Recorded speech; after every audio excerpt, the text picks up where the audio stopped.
Hello everyone, Noto Addiction speaking here, and in today's video we're going to discuss I was always broke and in debt because of my gambling addiction. If you're new here, already been here, go and click that like button, go ahead and comment, go and subscribe. Click that notification bell so you can be notified whenever I drop a video. And without further ado, let's go and get into this topic, man. Now, everybody knows that a gambling addiction is extremely predatory. It's like a prison, and it just binds you and just holds you. But I noticed one thing that was just a constant thing with having this gambling addiction. I was always broke and I was always in debt. And it's always like, at first it was always just one, but it wasn't the other. But then the worst thing I could say that happened for me was when I thought that I could go to the payday loan and that would just be my out. That would get me out of the situation, that would help me. That would be my way out of undoing the damage. That would be my way to undo the damage that I did when I was gambling at the tables, because I gambled at the fish tables.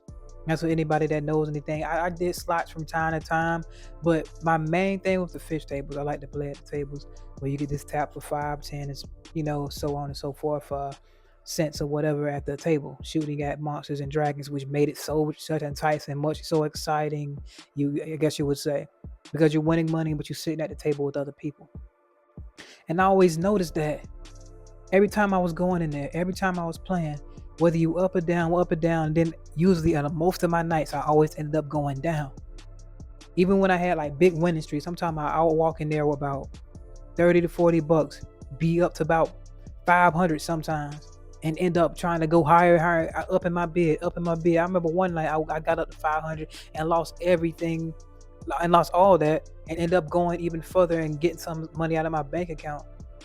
So after I did that, and this wasn't even the time that I was talking about when I got that overtime for the job and I bet my whole paycheck. That was something else.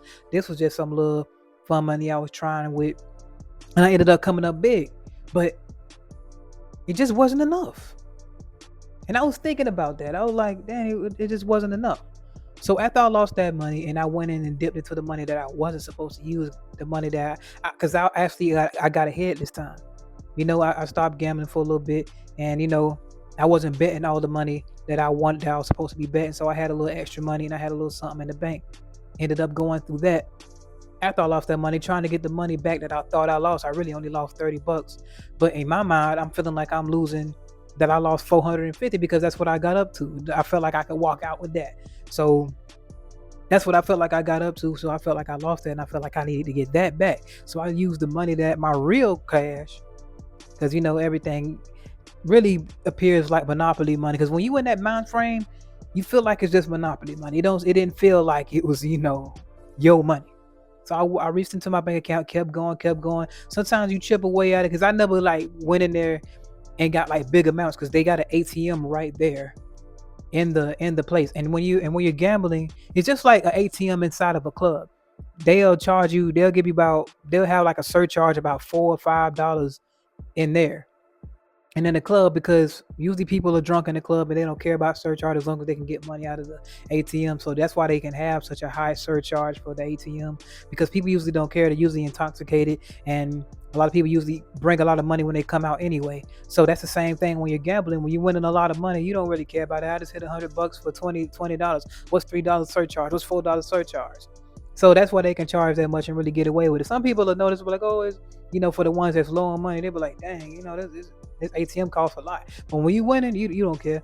You tipping the people that you going to cash out from and all that. You don't care about that. I was giving $20 tips to the people that was working there. They loved me when I was winning. I made sure I took care of them, which is crazy, right? But the employees at that point in time, they wasn't really people, because they was gambling as well. So it didn't seem like they was messing me over. They wasn't really the masterminds. It was just pretty much pawns in the whole situation as well. Because as soon as they got off on their off days, I see them in there playing. But they couldn't. The only rule that he had for them is that they couldn't play while they was on the clock. That was the only rule he had for them. He never said they couldn't play at the establishment. But to get back into it, because I was talking about the ATMs, I always get out about $30 or $40 at a time. I'll go get 30, I'll say about 60 at the most, 60 by 60, about 60 by 60, about 40 sometimes, trying to shorten it up. Sometimes I'll win a little bit, but I was never able to put no money back. See, that ATM doesn't allow you to put money back. So when you have all the cash on you, I had to go over to my we got something called ViStar here. I had to go over to that to be able to deposit the money into the bank. But nobody wants to leave the table. Like when you winning big, and especially when it's a crowded game room and people waiting in line because they know that's a good table and a lot of people winning, you don't want to lose your seat. You see what I mean? I didn't want to lose my seat. So I won big, but I was thinking like, dang, I could really hit bigger because the table's really hitting. It's really hitting.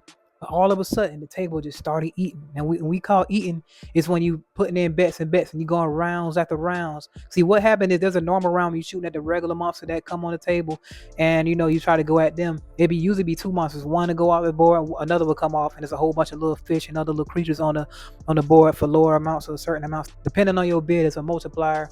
About like depending on how high your bid is how it is times whatever. So if you hit the small fish, it'll be that. You hit the big fish, it'll be sometimes face value.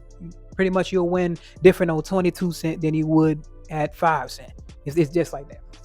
So with it being like that, the table started eating. It was to the point where it wasn't the monsters were hardly busting. Even the smaller stuff was paying lower than it usually paid, and the table was just eating. So you thinking that you just feeding into it. I'm playing higher, so I'm thinking like, okay, my roll gonna get higher. But I'll hit from time to time, but it was nowhere near the amount that I was losing, and I noticed that I was going down. So I kept going and kept going. See, me, when I cashed out, they gave me a bunch of 20s, and I had it in my pocket. So when I basically had like a wad of money. I walked out of there and had like a little wad. So it was like 20s, like $550 worth of 20s. So I was having that, but I would just take it out, because you can just deposit the cash right inside the table and start tapping whenever you want. So I was just going 20 after 20, 20 after 20. Sometimes I was just going to put 60 and start betting at 30 cents. And I was noticing I was just keep peeling and keep peeling. And next thing you know, I'm looking at the wad. The wad was getting thinner and thinner. I'm looking like, well, dang, it's way thinner. So that's what was happening. I did that, bet the money that I went into the ATM to get. So I kept going to the ATM after I won that big amount. I told you I got the 500, but I kept going.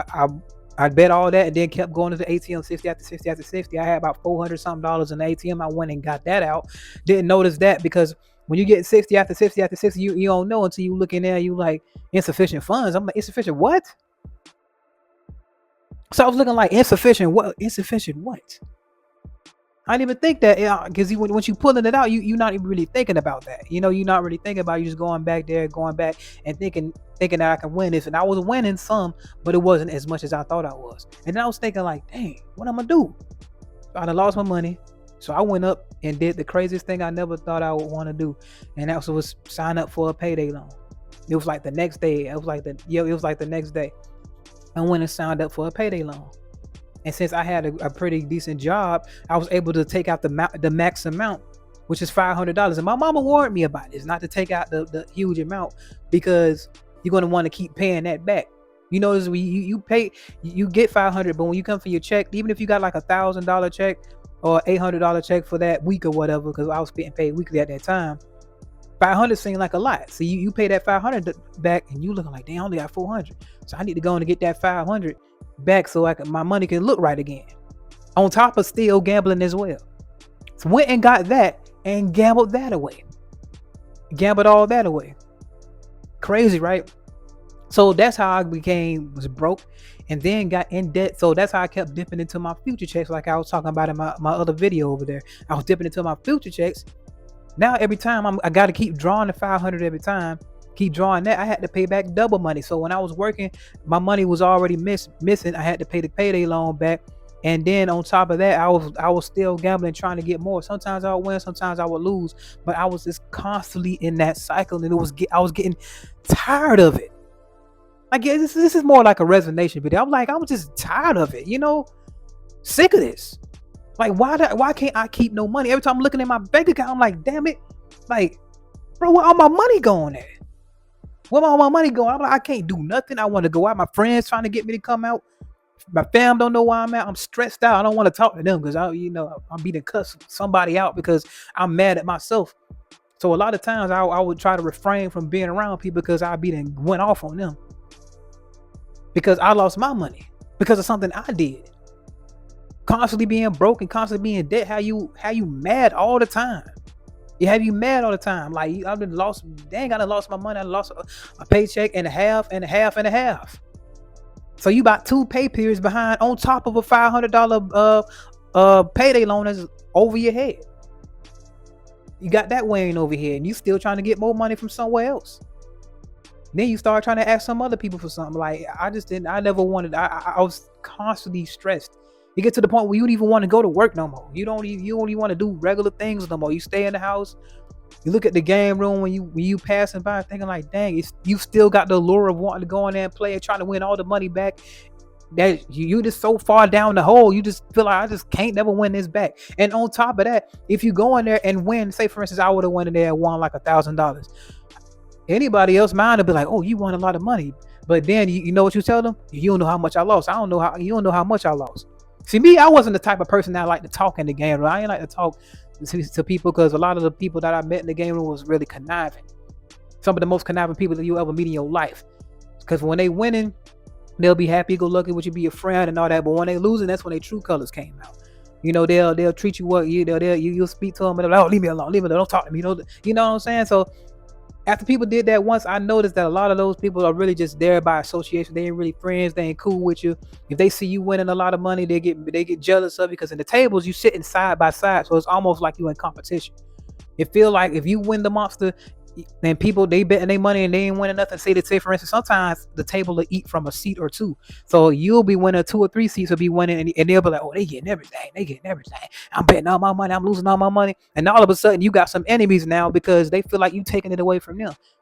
So not only is it stressing them out that they losing their money, you creating way more opposition when you go to your spot. So you got people to look out for on top of being preyed on by the establishment. So the establishment messing you over, and you got to look out for these people. You don't know what's on their mind. You see what I mean? So that's even more added stress on top of when you broke and in debt and you trying to get it going there and try to make some ends meet using the same system that got you into the problem in the first place, which is crazy. It's freaking insane how you think that I can just get out of the problem doing the same thing. But I was like, oh, if I get a big enough win, I can turn all this around. That was my whole thought process. Like, okay, I done lost this. I was about two grand in the hole. I can come up here and just win something big. Go ahead and play $3 a tap, and hopefully this come up and be able to pay all this back, and then be right again. But then I think to myself, like, dang, if I win all that back, that's gonna put in my mind that I can still win more. And that's the crazy part about this addiction. Enough is never enough. When you look at the whole big picture, enough is never enough. And it's like, dang, that's why it's gonna contribute to that cycle that it's never gonna ever end. You're gonna constantly be in debt. You're gonna constantly be broke, because even the money that you win back, even if the money that, see me, I was I was about 2.5 paychecks behind on top of having a $500 payday loan. So I was already behind. So even if I caught up with all that, it would take patience in me. It'll take for me to have to sacrifice and leave it alone for a while to get my stuff back in order. But for a while that went for months for me because I wasn't satisfied with that. I wanted to come back up. So I hit big spikes from time to time within that. But remember, I was like $2,000, like $2,200 in the hole at this point. 22, like I would say a couple of pay periods, about $2,500 in the hole. But I'll have spikes of $300, $400, or $500. Maybe I even had an $800 day. But guess what? It wasn't enough because how much I was in the hole. If I won $800, I'm still $1,200 in the hole. I'm still about $1,300 in the hole. So that was never enough.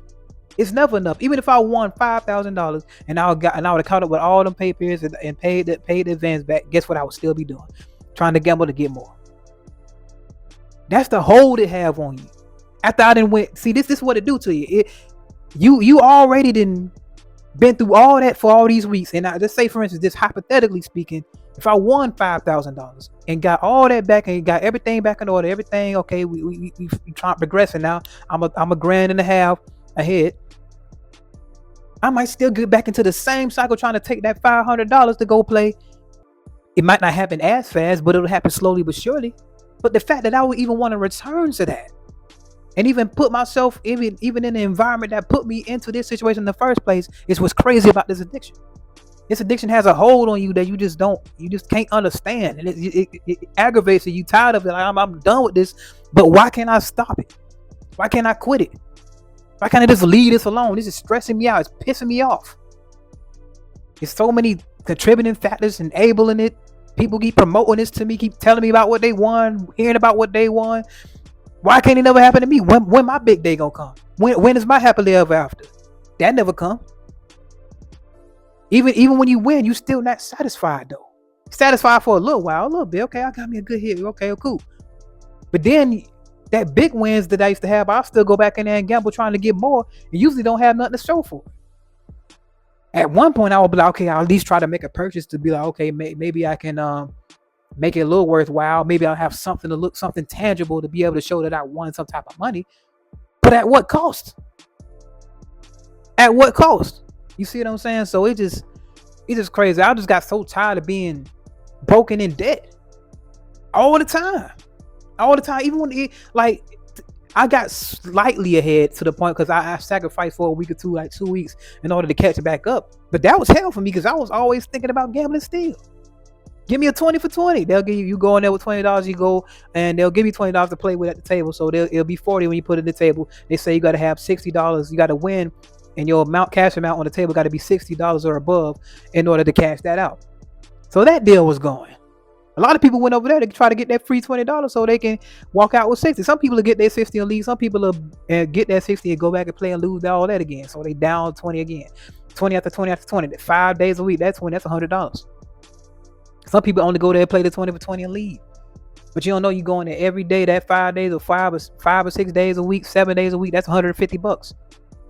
You see what I'm saying? That add up. So even if you go in there with that small amount, right, it always adds up. And guess who's the disadvantage it is at? It's always at your disadvantage. It's always at our inconvenience. And it sucks. You at home looking like, damn, I just spent all that time, 3, 4, 5 hours at the game room with nothing to show for it. Nothing. Work all week. I'm talking about 60, 70, 80 plus hour weeks. And you still got nothing to show for it after 3 hours of playing. All going down the drain. You know how stressful that was? On top of having a looming $500 payday loan that I never wanted to go down on, because if I'm paying back $500, I ain't want to go back and get $300 or $200. It just looked too small for me. You see what I'm saying? And that wasn't gonna be enough for me to do what I want to live life with and gamble with. Because the first thing that was on my mind, my priority, was gambling. That's the kind of hold it has on you. Before I was even thinking about buying food or anything, it was gambling. It was sometimes I was sitting in there and at night, in the game room, I got a dang on headache. I'm sitting in there for so long. I got a so headache from hunger because I was in there sitting there and I didn't want to lose my seat. I was in there for hours playing and I had a headache from hunger. I didn't even want to get up and get no food because I was so tuned in with gambling. I was putting my health on the back burner right there because I wanted to keep trying to play that money, keep trying to win, keep going there. I got me a winning speed. I can't stop right now. I wasn't really a superstitious gambler like that, but dang, I didn't want to give up my seat. It was hot. Well, in my opinion, it was hot. So that contributed to me being broken and in debt all the time. Looming and looming. Think about this going on for months and months. I'll say about 4 months max. Stressful. Tired. Losing your money all the time. And all the money that you get in your hand was never enough. All the money that you wanted from the game room ain't enough. Because it don't put you back ahead. But I just wanted to give you guys like a resonating video. I just had to voice my stress on how I used to feel about this, man. It was crazy. Terrible. Man, it was aggravating, man. Think about how aggravated I was, always waking up broken in debt and going to work with that same mindset, tired of it, like, dang, what am I doing here? I feel like you're working for nothing.